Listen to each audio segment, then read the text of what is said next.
প্রথমে অভিনন্দন জানাচ্ছি। তোমরা টানটান উত্তেজনার একটা ম্যাচে তোমরা হচ্ছে ৭ রানে জয়ী হয়েছো। ১৫ ওভারে মাত্র ৯৬ চেস তোমরা করেই ফেলেছো। তো যাই হোক আমি আসলে ড্রেসিং রুম থেকে দেখছিলাম যে তুমি একটা ডিফারেন্ট স্টাইল অর্থাৎ সুনীল নারিনকে ফলো করো। তোমার বোলিং স্টাইলটা অনেক মজার ছিল। আমার ভালো লেগেছে আরকি। তো এই যে সুনীল নারিনকে তুমি ফলো করছো, তো তুমি সাকিব আল হাসানের মাঠে রয়েছো। এই জায়গা থেকে সাকিব আল হাসান বড় হয়েছেন এবং বাংলাদেশ সারা ওয়ার্ল্ড কাঁপাচ্ছে। এটা জানো।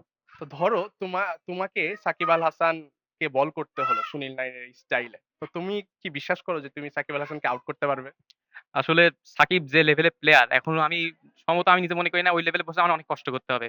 কিন্তু যদি আপনি আমাকে জিজ্ঞেস করেন সাকিবকে কয় বলে আউট করতে হবে, আমার কনফিডেন্স ৪ বলে আউট করে দেব। সাকিব আল হাসানকে ৪ বলে আউট করবে এই ধরনের কনফিডেন্সই কিন্তু দরকার। ৪ বলে আউট করার এরকম কনফিডেন্স থাকাটা দরকার। এখন যদি কখনো সাকিব আল হাসানের চোখে এই জিনিসটা পড়ে, আমি তাকে ওপেন চ্যালেঞ্জ যে এইখানে এসে যে এই ক্ষুদে ক্রিকেটারটার আসলে এক ওভার সে বল করবে এক ওভারের ভিতরে আমি আশা করছি যে তুমি আউট করতে পারো। তোমার কি মনে হয়? আল্লাহ ভরসা।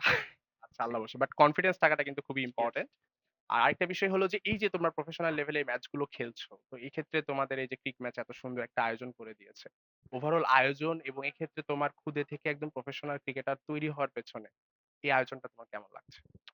আলহামদুলিল্লাহ আয়োজনটা খুবই সুন্দর হয়েছে। ম্যাচ পরিচালনা মোটামুটি সবই আমার কাছে সন্তুষ্টজনক লেগেছে।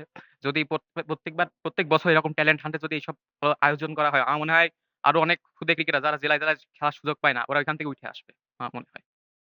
আচ্ছা, তোমাদের জন্য অনেক শুভকামনা এবং অভিনন্দন রইলো। Thank you.